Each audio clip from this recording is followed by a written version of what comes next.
Assalamualaikum warahmatullahi wabarakatuh. Bismillahirrahmanirrahim. Allahumma sallimna wal muslimin wa afina wal muslimin wa afu anna wa anil muslimin wa qina wa iyyahum syarra masaibid dunya waddin. Allahumma rzuqna fahman nabiyyin wa hifdzal mursalin wa ilhamal malaikatil muqarrabin bi rahmatika ya arhamar rahimin. Qala al-mu'allif rahimahullah ta'ala wa nafa'ana bihi wa bi 'ulumihi fid dharain amin. A'udzu billahi minasy syaithanir rajim. Bismillahirrahmanirrahim. Allahu la ilaha illa huwal hayyul qayyum la ta'khudhuhu sinatun wa la nawm lahu ma fis samawati wa ma fil ard. Man dhal ladzi yashfa'u 'indahu illa bi'idhnihi ya'lamu ma bayna aydihim wa ma khalfahum wa la yuhituna bi syai'in min 'ilmihi illa bima syaa'. Wasi'a kursiyyuhu as-samawati wal arda wa la ya'uduhu hifdhuhuma wa huwal 'aliyyul 'azim. Shadaqallahul 'azim. Rabbi shrah li sadri wa yassir li amri wahlul 'uqdatam min lisani yafqahu qawli. Bismillahirrahmanirrahim. Al-ismu tsani a'dzamul ayati. Jadi ini tafsir ayat kursi, membahas tentang nama-nama ayat kursi. Kemarin adalah nama yang pertama, yaitu nama yang pertama adalah ayat kursi. Kemudian nama yang kedua adalah a'dzamul ayat. Jadi ayat di samping disebut ayat kursi juga disebut sebagai a'dzamul ayat, nama yang lainnya. Akhraja Ahmadu wa Muslimu wa Abu Dawuda wa Ibnu Dorisu wal Hakimu wal Harawiyu fi fadailihi. Jadi ini ada sebuah hadis di mana hadis ini diriwayatkan oleh Imam Ahmad, Imam Muslim, Imam Abu Dawud, Ibnu Doris, Imam Hakim, dan Imam Al-Harawi fi fadailihi, di mana disebutkan dalam kitab fadailnya Imam Al-Harawi. An Ubay bin Ka'bin, diceritakan oleh Ubay bin Ka'ab radhiyallahu anhu anna Rasulullah sallallahu alaihi wasallam qala ya Abal Mundhari atadri ayyi ayati min kitabillahi ta'ala min kitabillahi maka a'dhamun. Jadi Rasulullah bertanya kepada Ubay bin Ka'ab, wahai Abal Mundhar, apakah kamu tahu ayat mana dalam Al-Quran yang paling agung? Abal Mundhar itu Ubay bin Ka'ab ya. Jadi Ubay bin Ka'ab itu sama dengan Abal Mundhar. Kenapa? Karena sebenarnya namanya adalah Ubay bin Ka'ab. Jadi Ubay putranya Ka'ab, nama ayahnya Ubay ini. Terus Ubay punya anak namanya Mundhar, makanya disebut Abul Mundhar atau Abal Mundhar. Itu aslinya sama sebenarnya. Jadi Ubay bin Ka'ab atau Abul Mundhar. Terus Rasulullah SAW bertanya kepada Abul Mundhar bahwa apakah kamu tahu wahai Abul Mundhar, dari ayat Al-Quran mana, di Al-Quran manakah ayat yang paling agung? Qultu. Jadi Abul Mundhar kemudian menjawab, Allahu wa rasuluhu a'lam. Jadi Allah dan Rasulnya lebih tahu. Jawaban Abu Mundhar. Diriwayatkan ya, ini Rasulullah bertanya kepada Abul Mundhar ini sampai 3 kali. Jadi pertanyaan pertama dan kedua itu dijawab sama Abul Mundhar, yaitu bahwa Allahu wa rasuluhu a'lam. Jadi Allah dan Rasulnya itu lebih mengetahui 2 kali. Kemudian yang ketiga dijawab oleh Abul Mundhar seperti ini. Qala ya Abal Mundhari atadri ayyi ayatin min kitabillahi maka a'dhamun. Rasulullah mengulangi pertanyaan yang kedua, apakah kamu tahu ya Abul Mundhar, ayat mana dalam Al-Quran yang paling agung? Maksudnya seperti itu. Qultu. Kemudian Abul Mundhar menjawab, Allahu la ilaha illa huwal hayyul qayyum ila akhirih. Jadi Abul Mundhar kemudian menjawab ayat kursi ya, ayat kursi, atau dijawab dengan lafadznya ayat kursi yang dimulai dengan Allahu la ilaha illa huwal hayyul qayyum ila akhirih sampai wala ya'udu hifdzuhuma wa huwal 'aliyyul 'azim. Maksudnya adalah dijawab oleh Abul Mundhar ayat kursi. Qala fadaraba sadri wa qala liyuhnika. liyuhnikal ilmu ya Abul Mungdhar. Kemudian pertanyaan yang ketiga dijawab seperti itu oleh Abul Mungdhar. Kemudian Rasulullah menempok-tempok dadanya Abul Mungdhar sembari beliau berkata kepada Abul Mungdhar, liyuhnikal ilmu ya Abul Mungdhar, kamu memperoleh ilmu wahai Abul Mungdhar. Artinya dibenarkan oleh Rasulullah. Jadi a'dhamun ayat, makanya ayat kursi, selain ayat kursi, nama yang kedua ini disebut a'dhamul ayat karena Rasulullah selalu bertanya kepada Abul Mungdhar ini ayat mana yang paling agung atau ayat mana min kitabillahi, maka a'dhamun, makanya disebut ayat a'dhamul ayat kursi ini. Nama yang keduanya wa fi ba'di riwayati karraraha alaihi salatu wasalam thalathan. Jadi ini tadi yang saya terangkan bahwa dalam sebuah riwayat juga disebutkan bahwa Rasulullah mengulangi pertanyaan yang sama sampai 3 kali ke Abul Mungdhar, sehingga di pertanyaan ketiga baru dijawab oleh Abul Mungdhar, Allahu la ilaha illa huwal hayyul qayyum ila akhirih, sampai wala ya'uduhu hifdzuhuma wa huwal aliyyul azim. Kenapa Abul Mungdhar tidak menjawab secara langsung? Walam yujibhu, dan kemudian Abul Mungdhar tidak menjawab di pertanyaan 1 dan 2. Walam yujibhu Ubay bin Ka'ab ya, atau Abul Mungdhar sama saja. Taat duban, karena apa? Karena adab atau karena tata krama. Seperti itu. Jadi Ubay bin Ka'ab atau Abul Mungdhar ini tidak menjawabnya secara langsung. Kenapa di pertanyaan ketiga baru dijawab? Karena Ubay bin Ka'ab ini karena sopan santun ya, atau karena tata krama kepada Rasulullah Shallallahu Alaihi Wasallam. Qala faduri bani Rasulullah Shallallahu Alaihi Wasallam fi sodri wa qala liyuhnikal ilmu ya Abul Mungdhar. Ya, ini yang diulangi tadi, diceritakan tadi Rasulullah ketika Abul Mungdhar menjawab ayat kursi, kemudian Rasulullah menepuk-nepuk dadanya Abul Mungdhar sembari beliau berkata bahwa kamu telah memperoleh ilmu wahai Abul Mungdhar. Wa Abul Mungdhari kinayatun Ubay bin Ka'ab radhiyallahu anhu. Lah ini yang saya terangkan bahwa Abul Mungdhar itu adalah kinayah atau adanya itu ya Ubay bin Ka'ab itu gitu loh. Jadi kalau Abul Mungdhar itu karena dia disebut bapaknya Mungdhar karena Ubay ini punya anak namanya Mungdhar. Kalau disebut Ubay bin Ka'ab itu namanya sendiri Ubay, terus bin Ka'ab itu bahwa Ubay itu adalah putranya Ka'ab, seperti itu maksudnya. Wa zada Tirmidzi wa ghairuhu, kemudian ditambahkan kepada sebuah hadis lagi oleh Imam At-Tirmidzi wa ghairuhu, dan selain Imam Tirmidzi, anna Rasulullah sallallahu alaihi wasallam qala walladzi nafsi biyadihi inna hadhil ayata lisanan wa syafataini taqaddasal malaka inda saqil arsy. Jadi Imam At-Tirmidzi meriwayatkan hadis ini bahwa sesungguhnya Rasulullah SAW itu pernah bersabda seperti ini, walladzi nafsi biyadihi, demi zat yang menggenggam jiwaku dalam kekuasaannya, inna hadhil ayatu, sesungguhnya ayat ini, ayat kursi ini maksudnya ya, lisanan wa syafatain, itu punya lisan, satu lisan, dan dua mulut maksudnya kalau kita mengatakan syafatain itu dua mulut, itu berarti ya bibir bawah, bibir atas, yaitu namanya dua mulut, syafatain, disebut syafatain. Takut dasal malaka, dan ayat kursi itu mensucikan para malaikat ingda syaqil arsy, ketika malaikat itu menjaga arsy atau menuju ke arsy, seperti itu. Wa akhraja al-Khatibu an Anasin radhiyallahu anhu, hadis lagi ya ini. Qala Rasulullah sallallahu alaihi wasallam atadruna ayyil Qur'ani a'dhamun, qalu Allahu wa rasuluhu a'lam. Jadi hadis lagi diceritakan oleh Imam Khatib sumbernya, sanadnya dari Anas bin Malik.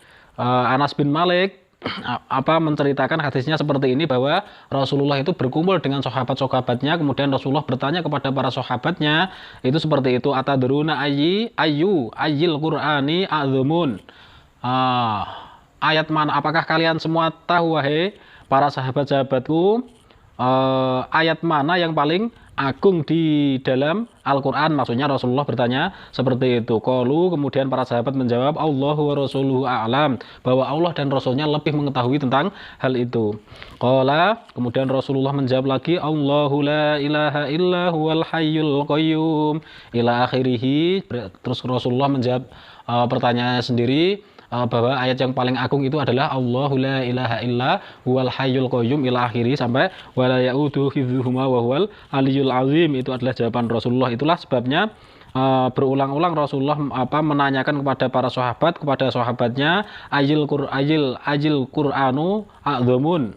Jadi itu sebabnya ayat kursi juga disebut dengan ayatul a'dzam atau a'dzamul ayat. Itu hadisnya ada seperti ini. Maksudnya seperti itu ya. Semoga bisa dipahami. Kada fituril mangthur, hadis ini tadi itu dikutip oleh musonef ahli kitab ayat kursi ini atau Ahmad bin Asmuni al-Jaruni ke dalam kitab tafsir ini itu dari kitab Duril Mangthur, maksudnya seperti itu. Wa akhraja, lah ini hadis lagi, wa akhraja al-Harithu Ibnu Ubay Umamah anil Hasani mursalan.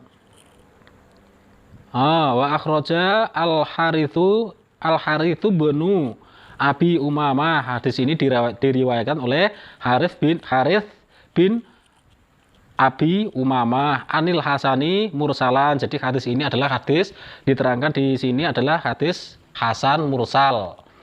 Hadis Hasan mursal itu seperti ini ya. Hadis perlu diketahui juga karena hadis itu banyak macamnya, ada yang sahih, ada yang hasan mursal, ada yang marfu, ada yang dhaif dan lain sebagainya, masih banyak lagi jenisnya hadis. Dan diterangkan di dalam kitab ini bahwa hadis yang ini adalah hadis hasan mursal. Hasan mursal itu di mana sanadnya itu terputus, artinya tidak ada sanadnya, ada sanadnya tapi tidak tercatat, seperti itu maksudnya sanadnya itu putus, perawinya tidak mencatat sanadnya atau perawinya tidak tahu sanadnya, maksudnya seperti itu hadis hasan mursal. Dan apakah hadis hasan mursal itu boleh dibuat patokan atau pedoman? Itu ada 3 pendapat.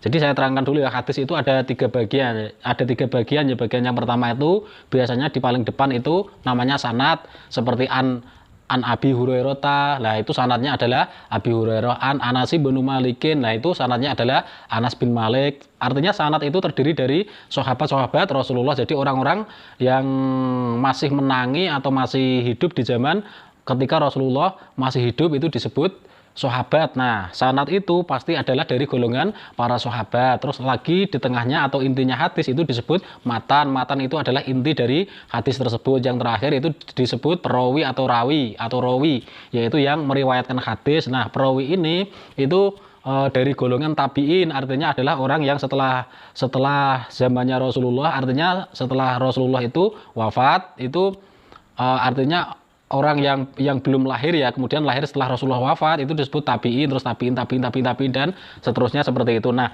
yang meriwayatkan hadis, perawi hadis itu pasti adalah seorang tabi'in.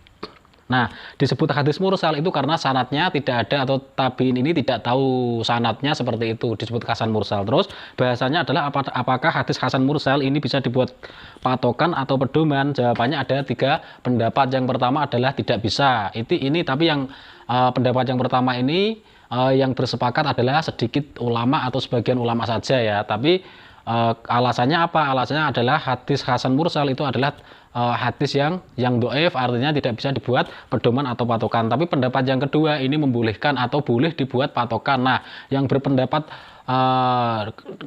pendapat yang nomor 2 ini terdiri dari termasuk Imam Hanafi, Imam Hambali, Imam Hanafi, Imam Malik dan Imam Ahmad. Ini berpendapat boleh, tetapi ada syaratnya. Syaratnya bahwa perawinya itu harus terpercaya, maksudnya seperti itu, cuma itu. Jadi dan orang-orang ulama-ulama yang mengikuti ketiga imam ini itu masih memperbolehkan bahwa hadis hasan mursal itu dibuat patokan atau pedoman. Jadi Imam Hanafi, Imam Malik, Imam Ahmad. Imam Ahmad ini maksudnya Imam Ahmad bin Hambal ya. Kalau terkenalnya adalah Imam Hambali, maksudnya ya Imam Hambali itu Imam Ahmad itu. Jadi lengkapnya adalah Imam Ahmad Al-Hambali. Seperti itu. Terus pendapat yang ketiga, hadis hasan mursal ini dari Imam Syafi'i. Imam Syafi'i dan para ulama-ulama lain juga berpendapat itu juga boleh. Apa itu maksudnya bisa dijadikan pedoman atau patokan ya. Tapi ada syaratnya. Syaratnya itu ada beberapa. Kalau dari ketiga pendapat yang kedua tadi itu kan cuma 1.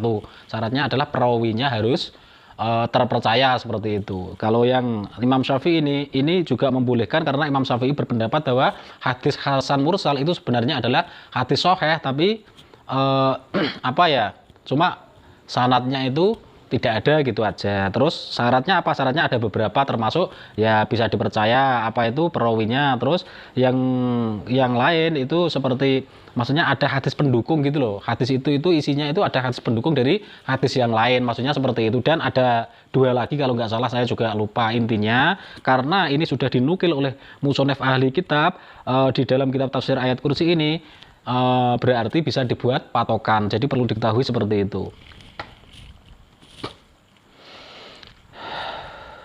Wa akhraja al-Haritsu bin Abi Umamah anil Hasani mursal. Jadi hadisnya dari apa? Hadis Hasan mursal ya. Afdhalul Qur'ani suratul Baqarah wa a'dhamu ayatin fihi ayatul kursi kada fil atqan. Jadi hadisnya menerangkan seperti ini bahwa surat dari surat Al-Qur'an itu yang paling utama adalah surah Al-Baqarah. Terus ayat yang paling agung di dalam Al-Quran itu adalah ayat kursi. Diterangkan seperti itu dalam hadis ini kadzafil atqon itu dikutip oleh musonef ahli kitab dari kitab Al-Atqon, maksudnya seperti itu.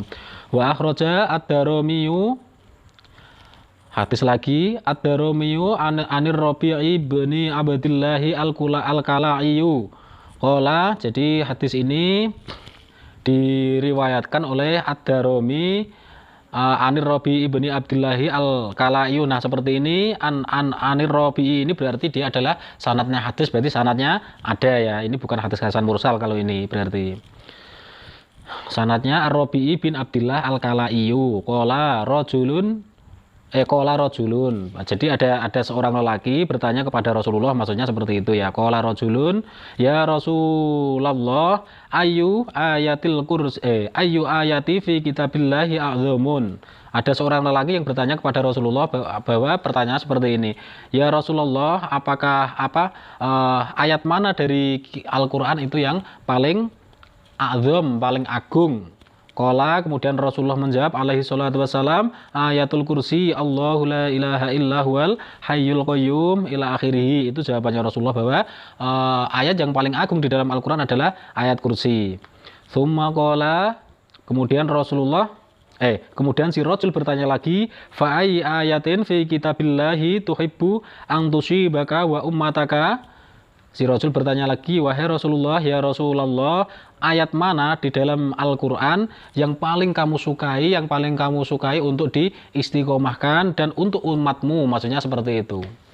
Qala akhiru suratil Baqarati, yaitu akhirnya surat Al-Baqarah, li'annaha min kinzir rahmati, karena akhirnya surat Al-Baqarah Rasulullah menjawab ya ini ya, yang paling disukai untuk saya istiqomahkan dan umat saya istiqomahkan itu adalah ayat yang ada di akhirnya surat Al-Baqarah, li'annaha min kinzir rahmati, karena ayat di akhirnya surat Al-Baqarah itu adalah gudangnya rahmat, min tahtil arsyillahi, dari bawahnya arsy-nya Allah Subhanahu wa taala. Walam tatsruk khairan fid dunya wal akhirati illa istamalat alaihi. Jadi ketika seseorang itu mengistiqomahkan akhirnya surat Al-Baqarah itu tidak akan meninggalkannya suatu kebaikan apapun ya. Satu kebaikan apapun itu akan tetap berada pada orang yang mengistiqomahkan ayat yang terdapat di akhirnya surat Al-Baqarah seperti itu.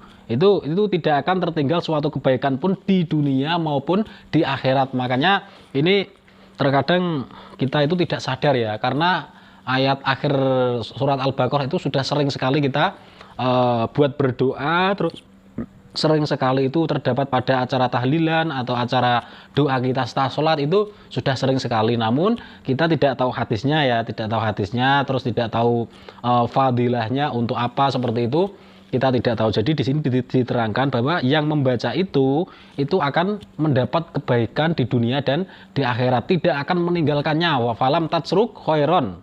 tidak akan meninggalkannya satu kebaikan pun di dunia maupun di akhirat. Maka dari itu di sini ini juga bisa disebut apa itu namanya ijazah ya, ijazah atau kalau belum mengerti maknanya ijazah bisa ditonton di video mukaddimah saya, sudah saya paparkan apa itu doa ijazah, apa itu doa biasa yang cuma mengambil nyomot dari buku, tidak ada yang mengijazahi atau tidak ada gurunya, atau itu namanya bukan doa ijazah. Ini udah artinya jika teman-teman sekalian menonton video ini berarti sudah mendapatkan ijazah dari doa tersebut gitu loh. Nah, akhir dari surat Al-Baqarah itu berbunyi la yukallifullahu nafsan illa wus'aha laha ma kasabat wa 'alaiha mak tasabat. Rabbana la tu'akhidna in nasina aw akhtana rabbana wa la tahmil alaina isran kama hamaltahu 'alal ladzina min qablina rabbana wa la tuhammilna ma la taqata lana bih wa'fu 'anna waghfir lana warhamna anta maulana fansurna 'alal qaumil kafirin. Nah, itu adalah ayat yang terdapat di akhirnya surat Al-Baqarah itu, yaitu itu sudah sering sekali kita gunakan dalam doa kita, sudah sering kali kita gunakan pada acara-acara tahlilan dan lain sebagainya ya. Artinya apa, doa ini sudah sangat populer, cuman yang perlu digarisbawahi terkadang kita itu hanya melihat dari buku atau dari internet atau dari apa tanpa ada yang mengijazahi. Tapi juga nggak apa-apa sih, cuman doa ijazah itu cuma bedanya itu ada sanadnya. Artinya sanad kalau teman-teman sekalian menonton video ini ya berarti sanadnya dari saya, kemudian saya dari guru saya dari gurunya guru saya sampai ke atas sampai ke Rasulullah Shallallahu Alaihi Wasallam. Maksudnya seperti itu, artinya lebih mustajabah, doa yang diijazahkan itu lebih mustajabah, lebih cepat diijabahi oleh Allah Subhanahu Wa Taala. Seperti itu kurang lebih masalah ijazah itu tadi. Jadi kita baca sedikit-sedikit ya, ini kita baca sedikit-sedikit karena apa, biar durasinya tidak lama.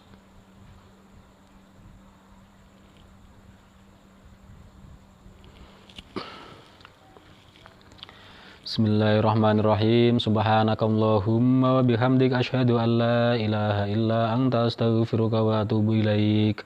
Subhanakallahumma wa bihamdik asyhadu an la ilaha illa anta astaghfiruka wa atubu ilaik. Subhanakallahumma wa bihamdik asyhadu an la ilaha illa anta astaghfiruka wa atubu ilaik. Akhirul kalam, tsumma assalamualaikum warahmatullahi wabarakatuh.